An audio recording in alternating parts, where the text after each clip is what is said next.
बात करते हैं और कुछ ही देर में आशीष भी जुड़ेंगे शो को आगे संभालने के लिए। लेकिन क्लोजिंग स्ट्रैटेजीज का शुरुआत करते हैं। गामा सर, गुड आफ्टरनून। इस समय की कॉल आपकी। Good afternoon to you. Stock जो मैंने चुना है इस वक्त वो है डाबर इंडिया। ट्रेड कर रहा है 633 पर। टॉप होना चाहिए मेरे ख्याल से 629 पर, ज्यादा नहीं, करीब चार रुपए का स्टॉक है। ऑन द अपसाइड जो टारगेट है 644। डाबर इंडिया में एक मौका तेजी का बन रहा है। मानस, गुड आफ्टरनून, आपका ट्रेड। जी, तो देखिए ऑयल मार्केटिंग कंपनीज पे ध्यान है। जो मेरा पिक है वो एचपीसीएल है। फ्रेश ब्रेकआउट चार्ट्स पे देखने को मिला है। ट्रेंड पहले से ही पॉजिटिव है क्योंकि हायर टॉप्स हायर बॉटम्स पहले से ही दिख रहे थे चार्ट्स पे। तो एचपीसीएल में खरीदारी करेंगे। करंट लेवल्स पे आप खरीदारी कर रहे हैं तो आपके जो स्टॉप लॉसेस हैं वो 399 के रहेंगे। टारगेट रहेंगे 430 रुपए के, 430 के एचपीसीएल में।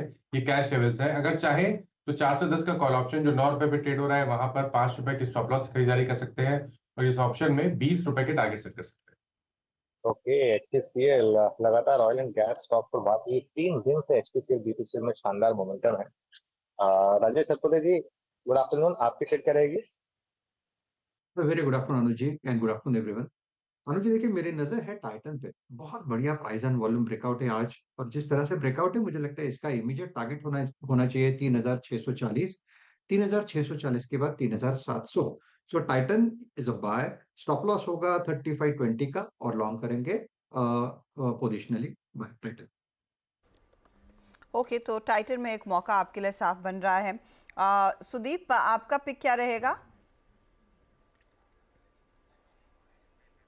सुदीप, आप शायद म्यूट पर हैं।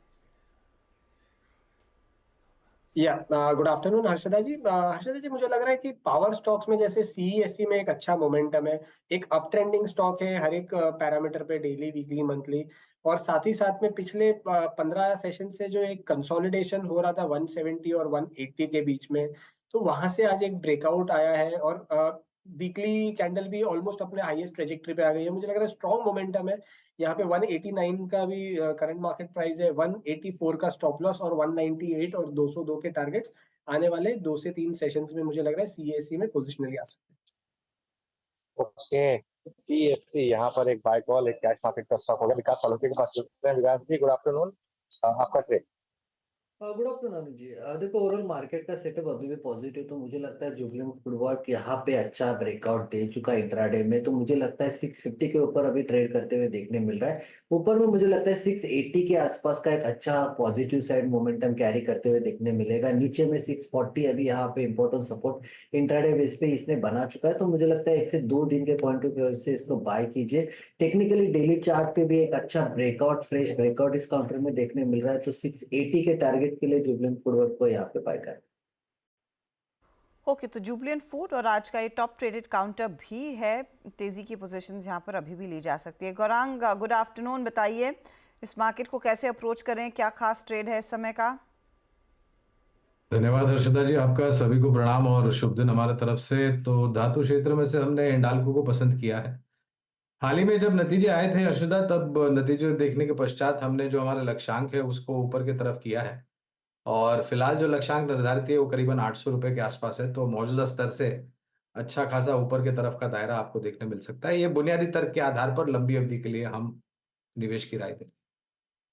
ओके, लंबी अवधि के आधार पर हिंडाल्को। देखिए हर्षदा, एक चीज है, नॉन फेरस मेटल्स में अच्छी खासी तेजी है। और एक चीज जो आई थिंक हमने परसों भी डिस्कस की थी कि जैक्सन होल के सिंपोजियम से पहले थोड़ा सा आपको कमोडिटीज में, सॉफ्ट कमोडिटीज, हार्ड कमोडिटीज, इन सब में अच्छा प्राइस एक्शन देखने को मिलेगा। क्योंकि मार्केट अब एक बेट लेगा कि फेड जो है वो एक डबिश बेट लेने वाला है। डबिश फेड आपको दिखाई देने वाला है। वो उसका आउटकम जो है वो हमारे टाइम के हिसाब से कल रात को आएगा।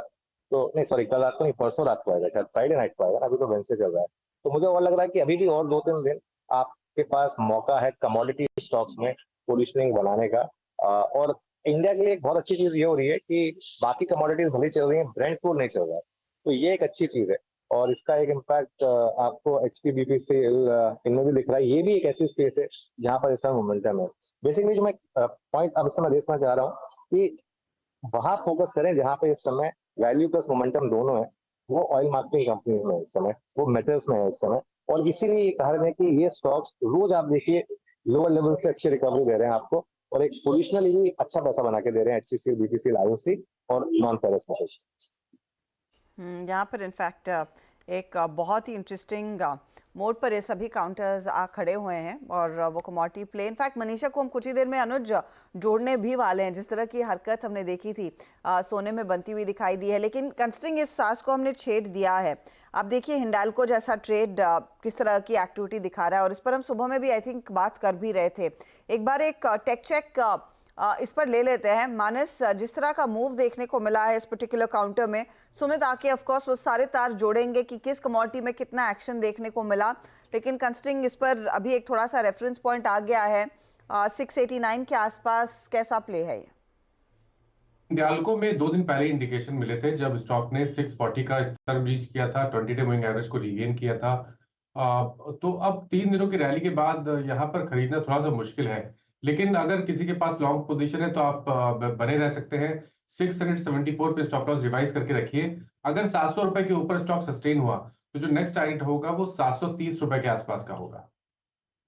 फिलहाल आपके लिए एक अपडेट आता हुआ है। एम्बेसी ऑफिस पार्क्स की तरफ से एक अपडेट आ रहा है। कंपनी ने बैंगलोर में कॉमनवेल्थ बैंक ऑफ ऑस्ट्रेलिया को करीब 1.4 मिलियन स्क्वायर फुट जगह लीज पर दी है, तो इनके लिए ऑफकोर्स एक पॉजिटिव करीब 374 के आसपास वो स्टॉक ट्रेड करता हुआ।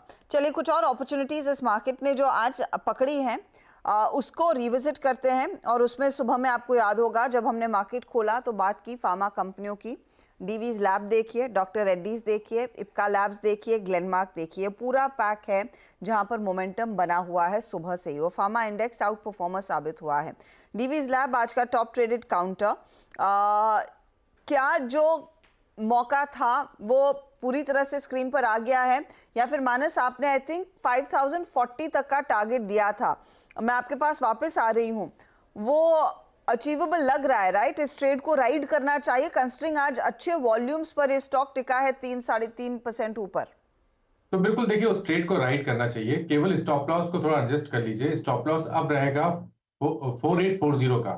4840 के स्टॉप लॉस से बने रहिए। सबसे पहले करीब 4990 के टारगेट है, लेकिन उसके ऊपर 50,050 तक के टारगेट्स पॉसिबल है डीवीज लैब में।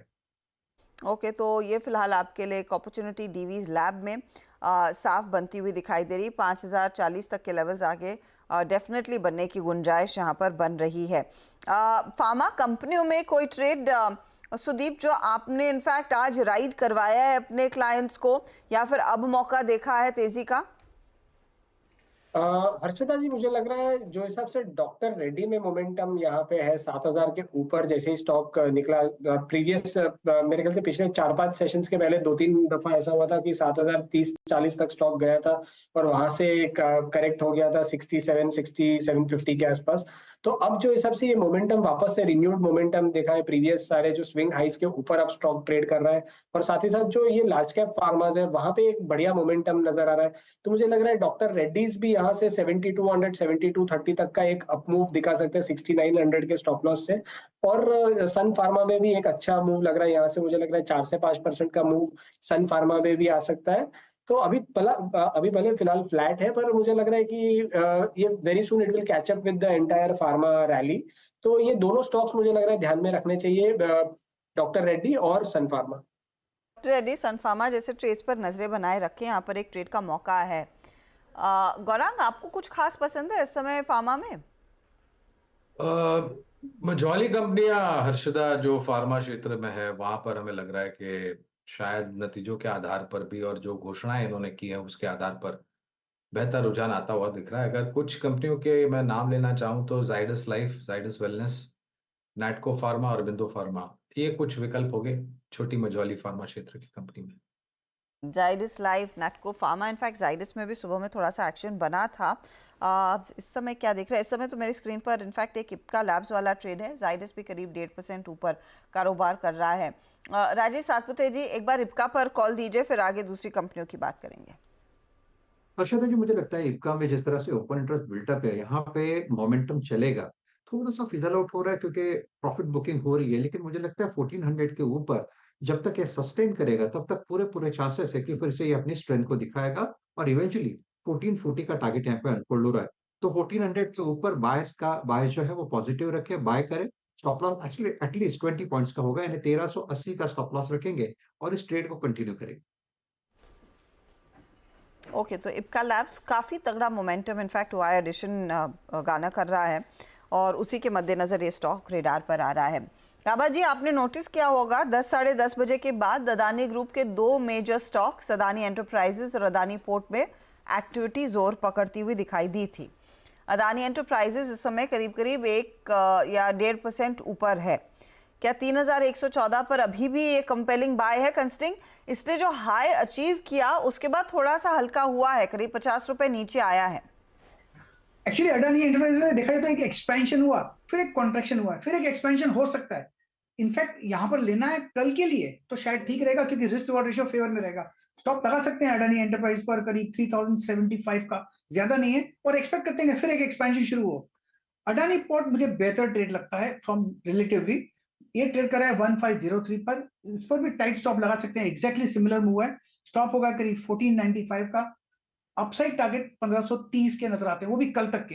तो अडानी एंटरप्राइज और अडानी पोर्ट, लेकिन कल का पे देख सकते हैं तो शायद देख सकते हैं यहाँ पर एक रिस्क रिवॉर्ड रेशियो फेवर में रहेगा।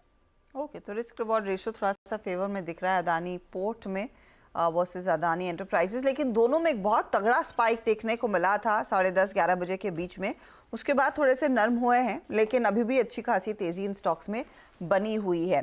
एक बार निफ्टी आईटी स्क्रीन पर लेकर आते हैं और देखिएगा आप प्लीज़ टीसीएस को, साथ ही आपके जो दूसरे मिड कैप आईटी कंपनियां, क्योंकि डे लो से अब थोड़ी सी चाल इनकी बेहतर होने लगी है। भले ही वो तब पॉजिटिव मूव ना आया हो, लेकिन 85 अंक ऊपर टीसीएस कोशिश ज़रूर कर रहा है। विकास, टीसीएस में इस समय ट्रेड है या फिर कुछ टाइम लेंगे आप वो एक कन्विंसिंग बाय आने के लिए? जी, अगर टीसीएस की बात करूँ तो कल भी हमने देखा था कि ऊपर में एक रेजिस्टेंस फेस होते हुए देखने मिल रहा था 45-60 के आसपास का। आज भी हमने देखा है कि उसी रेंज के आसपास जाके रुक रहा है, लेकिन अभी भी इसमें एक मुझे लगता है कि अप ट्रेंड अभी भी कंटिन्यू कर सकता है। ऊपर में अगर ये रेंज क्लियर करता है 45-60 के ऊपर में, तो मुझे लगता है 46-70 के आसपास का एक अच्छा खासा अप मूव यहाँ पे देखने मिलेगा। हालांकि नीचे में जो इम्पोर्टेंट सपोर्ट है वो 4500 के आसपास का ही है, तो अभी इसी रेंज के दायरे में ये ट्रेड करते हुए देखने मिल रहा है। तो अगर ये 45-60 अगर ये ऊपर की तरफ निकलता है, तो वहां से मुझे लगता है 46-70 के आसपास का एक अप मूव यहाँ पे टीसीएस में देखने मिल सकता है। कंपैरेटिवली अगर दूसरा कोई बात करना तो मुझे टेक महिंद्रा यहाँ पे अच्छा लग रहा है। वहां पे एक अच्छा मोमेंटम अभी भी लग रहा है कैरी करते हुए देखने मिलेगा। 1640 के ऊपर अगर ये भी निकलता है काउंटर, तो वहां से भी एक अच्छा मोमेंटम कैरी करेगा ऊपर में 1670-1680 के आसपास का एक पॉजिटिव रिजल्ट यहाँ पे टेक एम में भी देखने मिल सकता है। टेक महिंद्रा में भी शायद एक निचले लेवल से रिकवरी देखने को मिलेगी। टीसीएस में तो वो साफ